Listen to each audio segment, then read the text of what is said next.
सज्जनानो, मंदिर पूर्ण झालं असं कशावरून समजता तुम्ही? कळसावरून. झाली या कामा नाही चोरी, हे कळसे होय उजरी. झालेल्या कामामध्ये तुम्ही चोरी केली नाही, हे कशावरून? कळसावरून. महाराज असं म्हणतायत, गंगेची पूर्णता कशामध्ये असते? समुद्रामध्ये. सोन्याची पूर्णता कशामध्ये असते? 16व्या कसामध्ये. आणि मंदिराची पूर्णता कशामध्ये असते? कळसामध्ये. देऊळाचे कामा कडसू, परमगंगेशी सिंधू प्रवेशू, का सुवर्ण सिद्धी कसू 16वा जैसा. 16वा कस आहे म्हणे. आता आपण सोनार नसल्यामुळे नेमका सोनारा कोणचा कस आहे मला माहीत नाही, पण एक 16वा कस लावल्याशिवाय, तो कस लावल्याशिवाय सोनं हे सोनं ठरत नाही. आणि खरं सांगू का, सोन्याला सोनं ठरवण्यासाठी कोणीतरी कस लावणारा भेटणंसुद्धा महत्त्वाचं असतं. आणि जो कस लावणारा असतो ना, तो कस लावणारा काही पूजा करत नाही त्या सोन्याची, तो काही फार मोठं त्याचं कौतुक करत नाही. कस लावणारा माणूस त्याला ठोकून पाहत असतो, कस लावणारा माणूस त्याला तापवून पाहत असतो, कस लावणारा माणूस त्याला घासून पाहत असतो. घासल्यानंतरही, ठोकल्यानंतरही आणि तापवल्यानंतरही ज्याचं वजन कमी होत नाही आणि ज्याची चकाकी कमी होत नाही, ते खरं सोनं असते. तापवल्यानंतर ज्याची चकाकी कमी होत असेल आणि वजन कमी होत असेल ना, समजून चला हे सोनं नाही, हे लोखंड आहे. पण तापवल्यानंतरही ज्याची चकाकी कमी होत नाही, ज्याचं वजन कमी होत नाही, आणि म्हणून खऱ्या अर्थाने त्याला सोनं असं म्हटलं जातं आहे. म्हणून सोन्याला कुणीतरी तापवणारा भेटणंही महत्त्वाचं असतं बरं का. लक्षात येते ना तुमच्या? कुणीतरी ठोकणारा भेटणंही महत्त्वाचं असतो. असू द्या.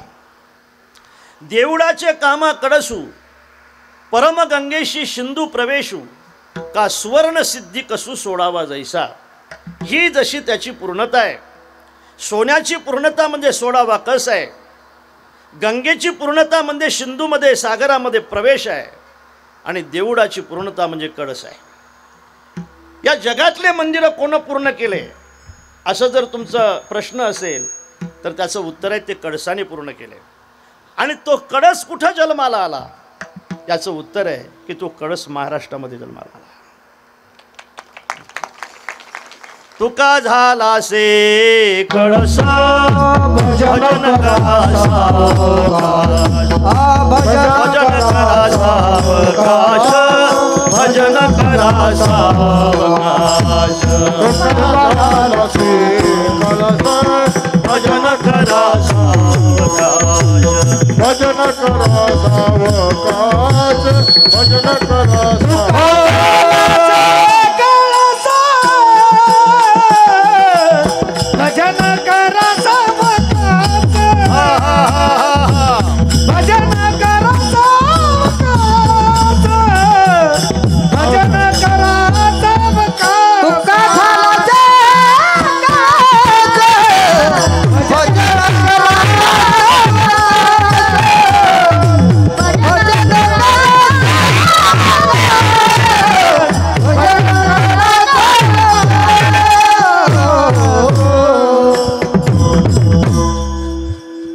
सातशे वर्षाच्या अगोदर स्वतंत्र मंदिर बांधायला काढलं महाराजा महाराष्ट्रातील संतांनी. स्वतंत्र मंदिर म्हणेल मी त्याला, स्वतंत्र मंदिर.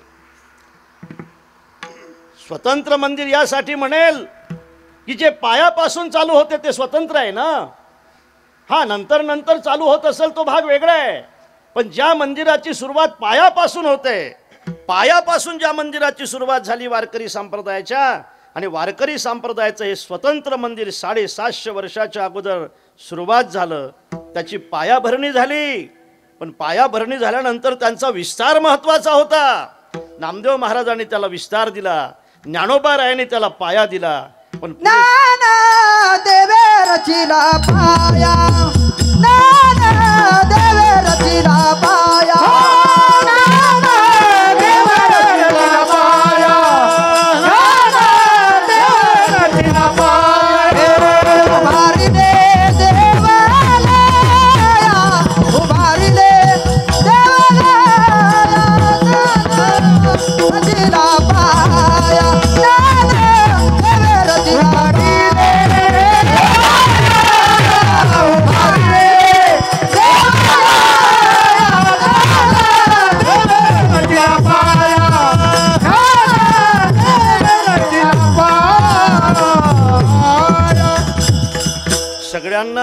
प्रवेश देण्यासाठी एखाद्या मंदिराची गरज होती ना महाराज. सगळ्यांचा प्रवेश होण्यासाठी एखाद्या मंदिराची गरज होती ना. मंदिरं होते पण सगळ्यांना कुठं प्रवेश होता. अरे वेद हे मंदिर आहे पण सगळ्यांना कुठं प्रवेश होता त्या मंदिरामध्ये. वेद संपन्न होय ठाई परी कृप नाहीसा आणू नाही, की जो कानी लागला तीही वर्णाच्याची. संपन्न माणसाने कृपण नसलं पाहिजे महाराज, आणि कृपण माणसाने संपन्न नसलं पाहिजे. लक्षात येते का तुमच्या. श्रीमंत माणसाने कंजूस नसलं पाहिजे आणि कंजूस माणसाने श्रीमंत नसलं पाहिजे. म्हणजे कंजूस माणसाजवळ श्रीमंती नसली पाहिजे आणि श्रीमंत माणसाजवळ कंजूसी नसली पाहिजे. एवढा मोठा सप्ताह असताना जर श्रीमंत माणूस 10 रुपये वर्गणी देत असेल तर काय करायची ती श्रीमंती आपल्याला. म्हणजे श्रीमंत माणूस कंजूस नसावा, कंजूस माणूस श्रीमंत नसावा. एक वाक्य फार महत्त्वाचं आहे. अज्ञानी माणूस स्वतंत्र नसावा आणि स्वतंत्र माणूस अज्ञानी नसावा. बघा, वेद संपन्न होय ठाई. भरपूर संपन्नता आहे वेदाजवळ. वेदाजवळ काय नाही वेदाजवळ. पण त्या मंदिरामध्ये कृपणताही आहे. कृपणा ऐसा आणू नाही, की जो कानी लागला तीही वर्णाच्याची. 3 वर्णाच्याच कानाला लागलाय. 3 वर्णाचाच त्याचा अधिकार भेटलाय. मंदिर आहे, पूर्वीपासून आहे, पण ते मंदिर कृपण आहे महाराज. आणि म्हणून सगळ्यांना प्रवेश देणारं एखादं मंदिर असणं महत्वाचं होतं. यारे यारे लहान थोर याची भलती नारी नर, करावा विचार चलगे तिचा कवनाची. यारे यारे लहान थोर याची भलती नारी नर, करावा विचार चलगे तिचा कवनाची.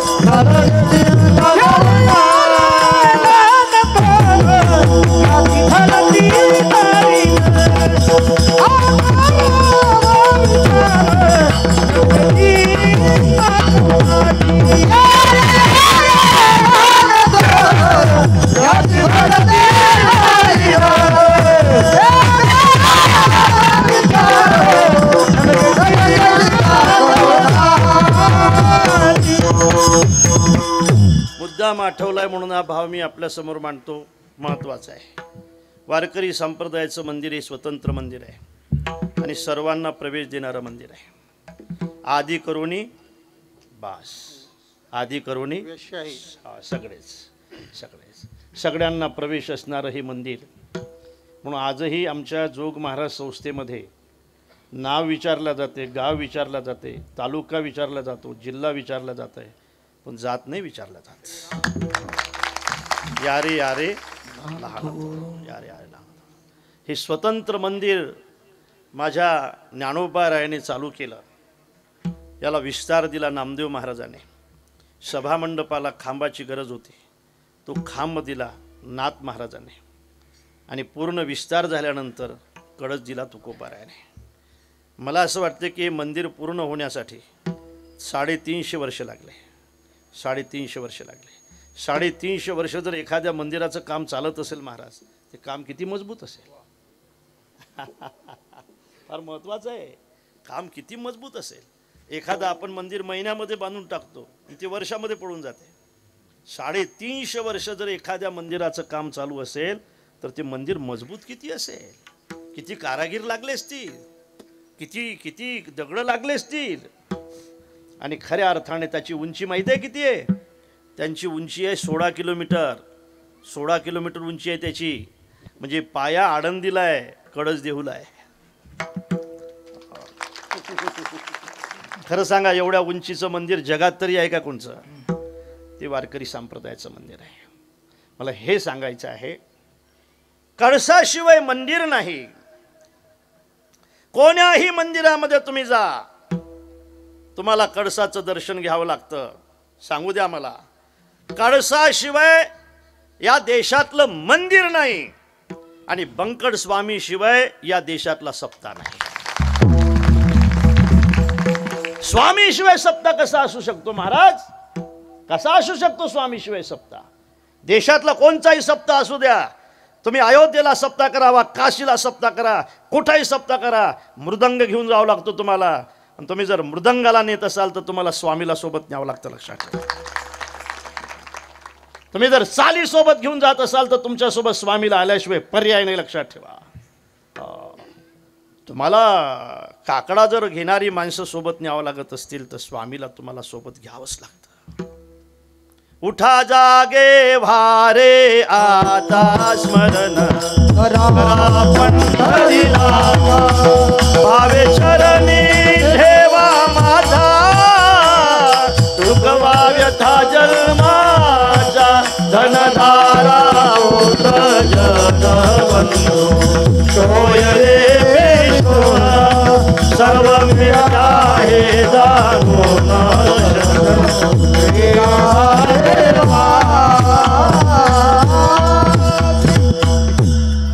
700 वर्षापासून ज्या मंदिराची सुरुवात झाली ते मंदिर पूर्ण केलं तुकोबरायाने. तुकोबरायाशिवाय जसं मंदिर नाही तसं महाराष्ट्रातला व कोण्या तीर्थातला सप्ताह असो तो स्वामीशिवाय नाही. खऱ्या अर्थाने महाराज आम्ही त्या अंतरजमध्ये गेलो वर्गणी मागायसाठी. खरं म्हणजे आजही मला ते आठवतात त्या शब्द. एका माणसाच्या घरी आम्ही गेलो वर्गणी. अंतरजमध्ये स्वामी येत होते. तिथंसुद्धा अंतरज म्हणून गाव आहे आमच्या इकडे, तिथं स्वामी येत होते. आणि तिथंसुद्धा भजन मंडळीचं नाव आज स्वामी महाराजांच्याच नावाने आहे. तिथं वर्गणी मागत मागत गेलो मंदिराची. आणि त्या घरी गेल्यानंतर ती व्यक्ती म्हटली की महाराज तुम्ही लिहाल तेवढी वर्गणी. अरे मग मी काय लिहू, आम्ही कसं काय लिहिणार. तुम्ही लिहाल तेवढी वर्गणी महाराज. हे सगळं जे वैभव आहे ना हे स्वामी महाराजांचं आहे. अरे मग हे कसं काय नातं आहे तुमचं आणि स्वामी. अरे 14 वर्ष माझे वडील स्वामी महाराजांचा टाळ वाजवण्यासाठी होते. माझ्या वडिलांना ज्यावेळेला आजार झाला त्यावेळेला ताकाशिवाय त्यांना काही जमत नव्हतं. त्यावेळेला स्वामीने गायी पाठवल्या ऐकून. आणि आम्ही खऱ्या अर्थाने नंतर स्वामीच्या आशीर्वादाने पुढे पुढे जात राहिलो. आज जे आमच्या समोर तुम्हाला दिसते ना आमचं ही सगळी स्वामींची कृपा आहे. 500 किलोमीटर आहे इथून. भंडाऱ्यामध्ये गेलो महाराज मी. भंडारा गोंदिया त्या भागात. तिथं मला एका घरी स्वामींचा फोटो दिसला. म्हटलं स्वामींचा फोटो तुमच्या घरी कसा काय हो. अरे म्हटले महाराज आमचे आजोबा स्वामींचे टाळकरी होते. रामचंद्र महाराजांची गोष्ट तर मी नेहमी सांगतो. कोणाला माहीत नसेल त्याने आणखी माहीत करून घ्या. स्वामी तिथं गेले. सकाळी काकड्याला उठले. तांब्या घरून निघाले. आणि सकाळचे 4 वाजले असतील. तिथे एक तमाशा चालू होता. तमाशाचं शेवटचं काय असेल ते गाणं चालू होतं. स्वामीने बसल्या बसल्या ते ऐकलं. पोराचा आवाज खूप चांगला आहे म्हणून स्वामी त्या फडावर गेले तांब्या घेऊन. विचारलं त्या पोराला काय रे पोरा. म्हटले काय बाबा काय नाव आहे तुझं. म्हटले रामचंद्र. काय लेका रामचंद्र नाव सांगतो तमाशा करतो. काय करू म्हणे पोटासाठी करावं लागतंय. येशील का. म्हटले येईल. विचारून येतो. आणि तो रामचंद्र पंढरपूरला आला. आणि रामचंद्र राहिला नाही महाराज. ते नंतर रामचंद्र महाराज नागपूरकर झाले. लक्षात धरतीच्या हाती संत पाणी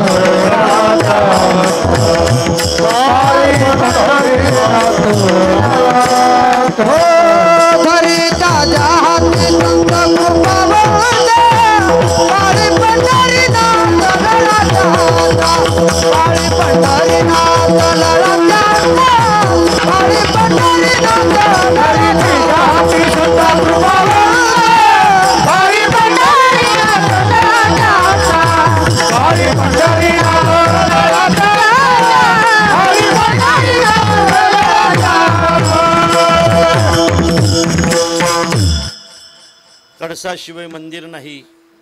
अर्थात तुकोबारायाशिवाय मंदिर नाही. आणि स्वामीशिवाय या महाराष्ट्रातला सप्ताह नाही. मानावं लागेल सगळ्यांना. त्या स्वामीच्या नावावर चालू केलेला हा नारळी सप्ताह आहे. स्वामींच्या कृपा आशीर्वादाने या नारळी सप्ताहाला 72 वर्ष झाले. स्वामींना एखाद्या वेळेला शांत होऊन किती वर्ष झाले असतील. 84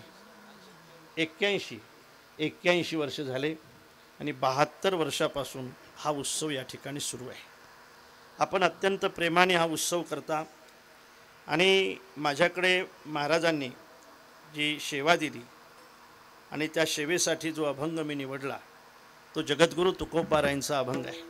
आपल्याला प्रेमाने ऐकायचा आहे, कारण स्वामी सांगितल्याशिवाय मला पुढे जाता येणार नव्हतं म्हणून सांगितलं. आणि खऱ्या अर्थाने या अभंगातून जगद्गुरू तुकोबाराय एका महात्म्याचं लक्षण सांगतायत, साधूचं लक्षण सांगतायत, भक्ताचं लक्षण सांगतायत. मला असं वाटतंय की भक्ताचं लक्षण सांगत असताना असं म्हटलं जातं, नाही प्रतिज्ञा मात्रेन वस्तुसिद्धी किंतु लक्षण प्रमाणाभ्याम. वस्तूची सिद्धी व्हावी असं वाटत असेल तर त्याचे लक्षणं समजून घेणं अत्यंत महत्त्वाचे आहे. एखाद्या वेळेला ऐका बरं का, पूर्व ऐका, एखाद्या वेळेला वस्तू जरी तुमच्या समोर नसली, त्या वस्तूचे लक्षणं जरी तुम्ही समजून घेतले तर ती वस्तू तुमच्या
लक्षणं सांगितले, वस्तू सोमच्या समोर उभी राहिली.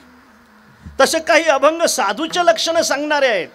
साधू तुमच्या समोर उभं राहिल्याशिवाय राहणार नाही. धन्य ते संसारी दयावंत जे अंतरी, येथे उपकारासाठी आले घरच्या वैकुंठी, मधुरा वाणी ओटी आणि तुका म्हणे वाव पोटी. नाव कुठंच नाही पण लक्षणं साधूचे आहेत, लक्षणं साधूचे आहेत. एखाद्या वेळेला एखाद्या वस्तूची लक्षणं तुम्हाला समजली की त्या वस्तूचं नाव तुम्ही सांगत असता. व्यवहारातलं सांगतोय बघा. आता व्यवहारामध्ये असं होतं की एक मुलगा आपल्या आईजवळ गेला आणि आईला म्हटलं, मा.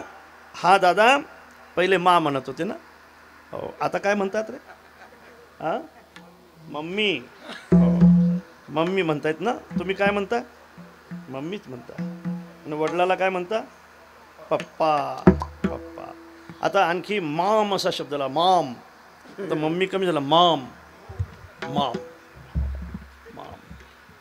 आणि पप्पाला डॅड आहे ना, डॅड. डॅड म्हणतात. बॅट म्हणतात का डॅड म्हणतात माहीत नाही, असं काहीतरी म्हणतात डॅड. पहिले मा म्हणत होते. मला असं वाटते मा हा शब्द कोणी दिला? आपल्या जन्मदात्या आईला जिला असेल तिला मा कोणी म्हणायचं शिकवलं आपल्याला? हे गाईच्या वासराने म्हणायचं शिकवलं. बरं, गाईच्या वासराने म्हणायचं. या जगामध्ये पहिल्याने गाय निर्माण झाली महाराज. जीवसृष्टीतली पहिली जर काय असेल तर ती गाय आहे. त्या गायीने ज्यावेळेला बछडा दिला त्याने पहिल्याने म्हटलं मा मा. आणि तेव्हापासून आपल्या जन्मदातीला मा म्हणण्याची पद्धत सुरू झाली. ते बऱ्याच दिवस राहिली. नंतर आई होतं, नंतर मम्मी झालं, आता माम काय असेल ते सगळं झालं. आता मा हा काय रे? मा आपल्या दारासमोर एक माणूस आला. मा बापरे कसा आहे रे? म्हटले गुडघ्यापर्यंत धोतर आहे मा. हां असं मोठा झगला घातलेला आहे मा. म्हटले हां असं मस्त उपरनं बांधलेलं आहे मा त्याच्या कमरेला.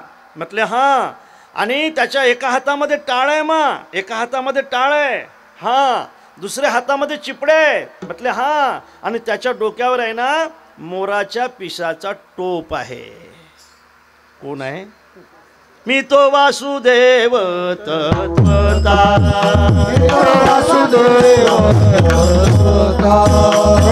येईल विचारिता. पिता आहे ठाऊक सभाग्य संता आहे ठाऊक जनार्दन संता आहे तुझा अनेक मागुता गा वासुदेव घरी तो फेरा वासुदेव कोण आहे आईने सांगितलं असू दे वासुदेव आहे तो घेऊन जाय थोडंसं पीठ त्याला वासुदेव आहे मा आपल्या गावामध्ये एक माणूस आला मा लक्षण वस्तू नाही सांगितले मी नाही प्रतिज्ञा मात्रे न वस्तू सिद्धी किंतु लक्षण प्रमाणाभ्याम अर्थात कसा आहे रे मा पार पोरो तुम्ही सांगा आता असा पेटार आहे मा त्याच्याजवळ त्या पेटाऱ्यात काय आहे रे मोठा नाग आहे मा एका हातामध्ये डमरू आहे मा त्याच्या आणि मा त्याला 50 रुपयाची नोट दिली ना तो 50-50च्या 1000 नोटा करून देतो मा आपल्याला कोण आहे काय म्हणतात त्याला तुम्हाला मोबाईल शिवाय दुसरं काही माहीतच नाही वाटत कोण आहे हा जादूगर गारुडी म्हणतात का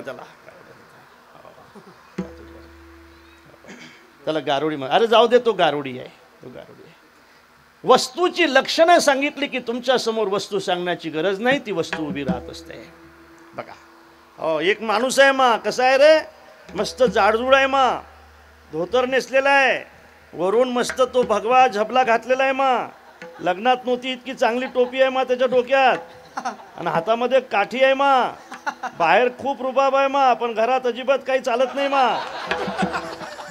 असा कोण आहे मी नाही म्हटलं हे म्हणतात चोपदार आहे म्हणा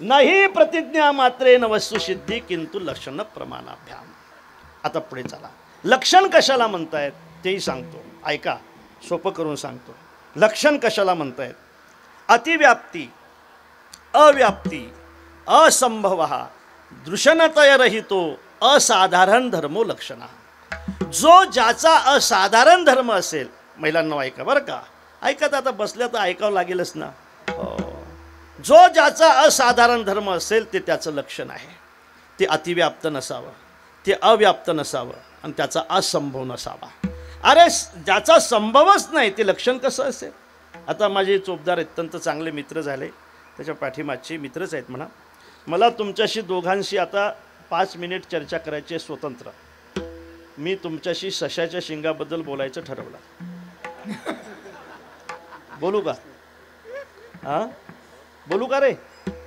सशाच्या शिंगाबद्दल बोलू का काय बोलू काय बोलू सांग ना तूच सांग मी काय बोलू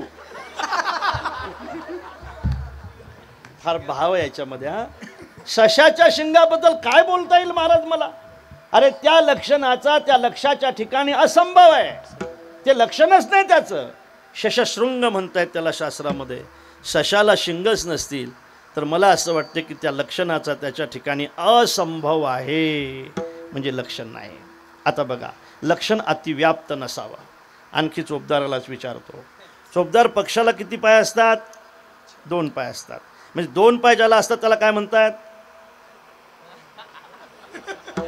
फटफट सांगत जावं मला वेळ कमी आहे पक्षाला किती पाय असतात 2 म्हणजे 2 पाय असतात त्याला काय म्हणतात पक्षी म्हणतात ना तुम्हाला किती 2च आहेत तुम्हाला पण हे लक्षण अतिव्याप्त झालं 2 पाय असतात त्याला जर तुम्ही पक्षी म्हणत असाल ना तर ते लक्षण माणसावर चाललं ना व्यक्तीवर चाललं ना अर्थात 2 पाय आहेत त्याला पक्षी म्हणत नाहीत ज्याला पंख आहेत त्याला पक्षी म्हणतात हे योग्य लक्षण आहे आणि एकांगी लक्षण नसावं काळी ती गाय असं जर तुम्ही म्हणत असाल तर घोडासुद्धा काळा असतो ते सुद्धा गायीचं लक्षण होऊ शकत नाही म्हणून लक्षण त्याला म्हणतात जे अतिव्याप्त नाही जे अव्याप्त नाही ज्याचा असंभव नाही या 3 दोषाने जे मुक्त आहे दृशनतय रहितो असाधारण धर्मो लक्षण आता ऐका हे जसं लक्षण आहे तसं साधूचं सुद्धा लक्षण आहे महाराज अर्जुनाने विचारलं काय रे देवा साधूची लक्षणं मला साधू बनायचा विचार करतो का तू मला म्हणतो की तू साधू बनला पाहिजेस साधू बनायचं आणि युद्ध करायचं म्हटलं हां साधू बनून युद्ध करायचं लक्षात ठेव योगी म्हणून तुला योगी होऊन युद्ध करायचं लेका. युद्ध करताना तुला मनस्ताप होऊ नये. कर्मफलाची इच्छा न करता तू युद्ध करावं अशी माझी इच्छा आहे. आणि कर्मफलाची इच्छा करून जर तू युद्ध करशील तर तुझा उद्धार होणार नाही. आणि कर्मफलाची इच्छा न करता जर तू युद्ध करशील तर ही युद्ध सुद्धा तुझा उद्धार केल्याशिवाय राहणार नाही. म्हणून तू कर्मफलाची इच्छा न करता तुला युद्ध करायचं मला सांगायचं आहे. आणि त्यासाठी कर्मफलाची इच्छा न करणारे कोण असतात? साधू असतात. मग त्या साधूचे लक्षणं काय असतात? भगवंताने अर्जुनाला सांगितलंय. अनपेक्षः शुचिर्दक्षः उदासीनः गतव्यथः सर्वारंभ परित्यागी यो मद्भक्त समे प्रियः. मला प्रिय असणाऱ्या भक्तांची यादी सांगितली दादा मी तुला. ते अनपेक्ष असतात. ज्यांच्या जीवनामध्ये अपेक्षे नाही रिघावा, सुखाशी चढावा जयाचे असणे. अर्थात त्यांना कशाची अपेक्षा नसते. अपेक्षारहित त्यांचं जीवन असते. भक्त ऐसे वेळ आहे. बिभीषण अजून रामप्रभू तिकडेच आहेत. तुझ्याकडे यायला वेळ आहे अजून. नाही बिभीषण नाही, अभिमान आहे. अभिमान. मी त्याला मी अभिमन्यू म्हणत असतो त्याला. असो. विठाला विठाला विठाला. जो लक्षणामध्ये बसत असेल तो भक्त, जो लक्षणामध्ये बसत असेल तो साधू. अद्वेष्टा सर्वभूतानामद्वेष्टा मैत्र करुणैवच निर्ममोह निरहंकार समदुःख सुख क्षमी. ज्याला सुख आणि दुःख सोनीही सम आहेत साधूचं लक्षण आहे. हो. सुखी संतोषान यावे, दुःखी विषादान भजावे, लाभा लाभ न धरावे मना माझी. हो. प्यार करो कोई मुँह पर मारो, दोई हमको प्यारे. निंदी कोनी मारी बंदी कोनी पूजा करे. हे नाही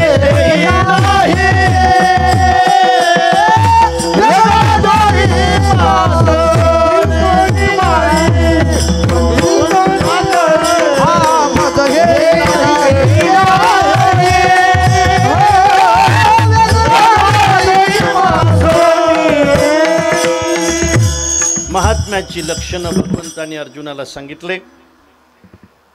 आता ऐका. महाराजांकडे एक माणूस गेला.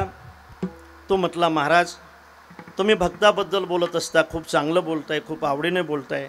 तुमच्या अत्यंत आवडीचा विषय जर काय असेल तर साधू आहेत. साधूबद्दल बोलायला लागले की तुम्हाला आठवत नाही तुम्ही किती वेळ बोललात म्हणून. गुरुबद्दल बोलायला लागले की ज्ञानोबा यांना जसं आठवत नाही आपण किती वेळ बोललोत म्हणून, तसं तुम्हालाही आठवत नाही. तुमचं साधूवर खूप प्रेम आहे महाराज. मग एक काम करा ना, आमचे एक बाबा घ्या ना त्याच्यात. आमचे एक बाबा घ्या तुमच्या यादीमध्ये. काय करतात रे तुझे बाबा? माझे बाबा आहेत ना बाबा, बिळात राहतात. बिळात राहतात. कशामध्ये राहतात? बिळात राहतात. अरे लक्षणामध्ये जर बसत या. तुम्ही आमच्याकडे आलते म्हणून तुम्हाला या म्हटलं बरं का मी. आलते. विठाला विठाला विठाला.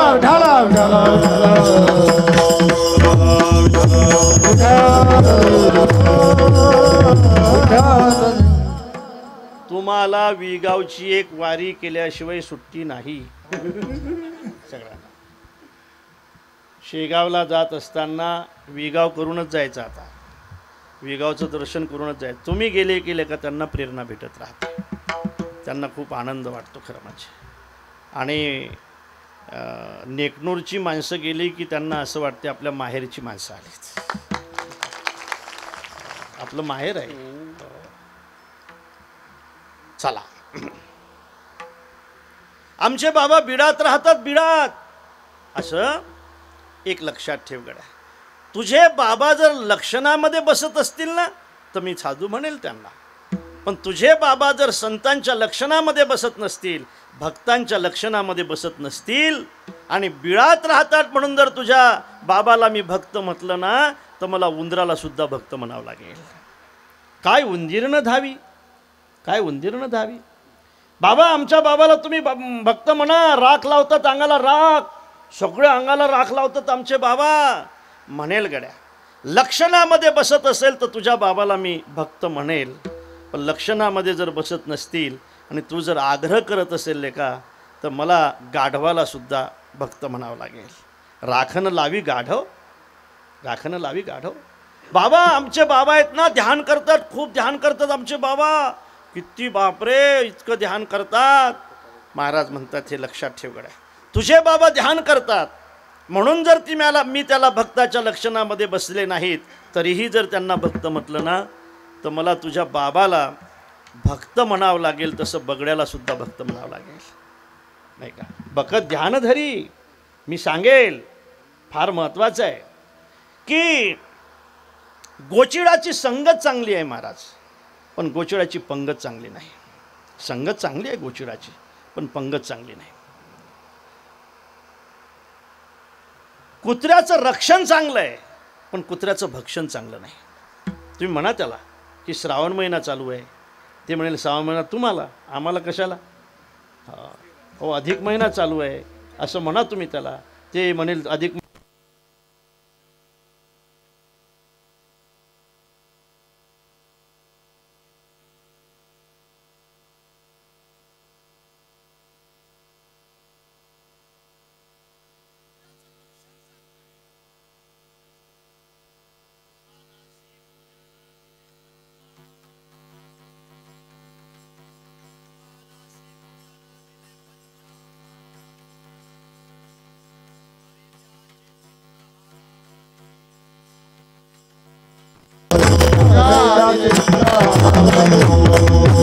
पंचपक्वान्नाचं ताट ठेवा त्या कुत्र्याच्या समोर, त्याला हाडकं दिसू द्या, सोडून देते महाराज ते, त्या हाडकाकडे जाते लेकाचं कुत्र.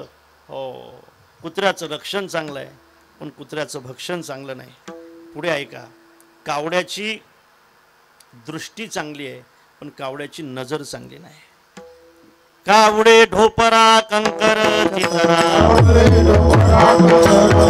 कावडे ढोपरा कंकर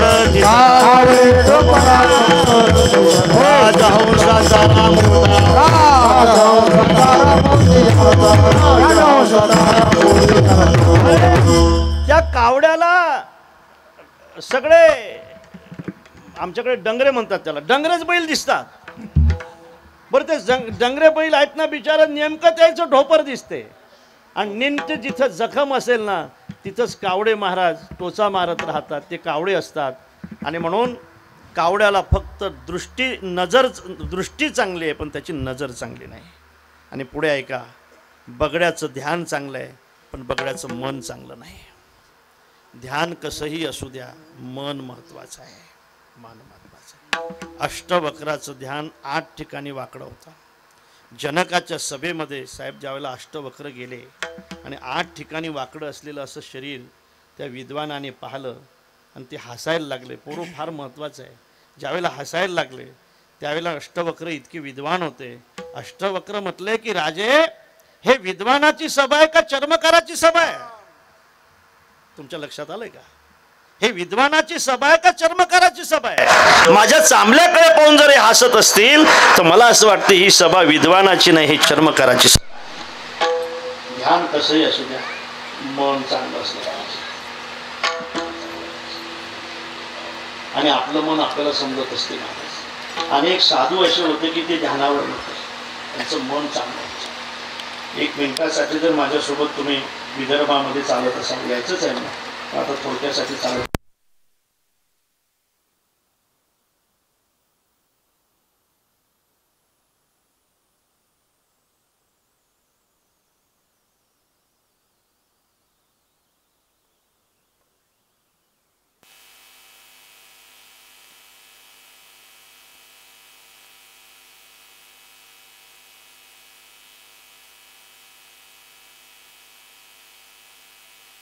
मन पाहते अंतरीची घेतो गोडी पाहे गोडी भावाची, पाहे गोडी भावाची, पाहे गोडी भावाची, घेतो गोडी पाहे गोडी भावाची, पाहे गोडी भावाची, पाहे गोडी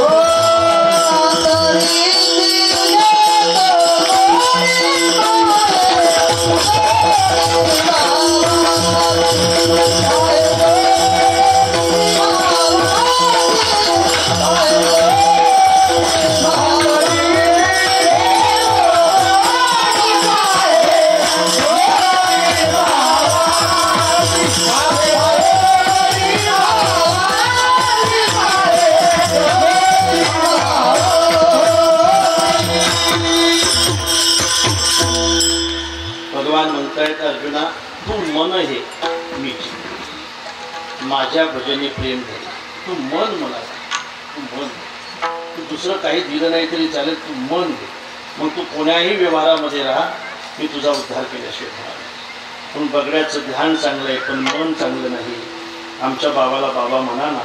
अरे मग म्हणेल भक्त, पण लक्षणामध्ये बसत असेल तर ध्यान करतायत म्हणून जर भक्त म्हटलं तर मला बगड्याला सुद्धा भक्त म्हणावं लागतं. आमचे बाबा पाण्यात राहतात.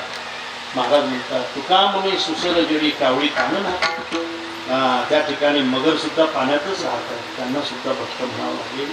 आता महाराजांवर महाराज आपण प्रश्न विचारू, तुम्ही आम्हाला भक्त म्हणायला तयार नाही राव, आम्ही किती झाला सगळं प्रवास करतो, इतकं सगळं हे करतो ना, आम्हाला तुम्ही भक्त म्हणाले.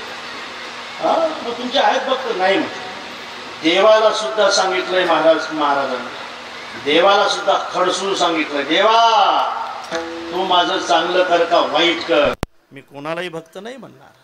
करशी तरी देवा करी माझे सुखे, परी मी त्याशी मुखे न म्हणे संत. माझं वाईट केलं तरी चालेल पण कोणालाही नाही साधू म्हणणार गड्या, आपण नाही म्हणणार. महाराज वारे वा बाबा, तुम्ही आम्हाला भक्त म्हणत नाही राव, तुम्ही आम्हाला म्हणा ना भक्त, तुम्ही तुमच्या यादीमध्ये घ्या ना. उंच नीच काही नेने भगवंत, त्याच्यात आमचंही नाव असू द्या. श्रवणे कीर्तने झाले ते पावन, सनकादिक जान परम भक्त, त्याच्यामध्ये आमचंही नाव असू द्या. महाराजबद्दल नाही घेणार मी तुमचं नाव. आता महाराजांना आपण विचारू आपण बरं का, अभिमान महाराजांना, की महाराज हे भक्त नाही, ते भक्त नाही, ते भक्त नाही, ते भक्त नाही, तर मग भक्त आहे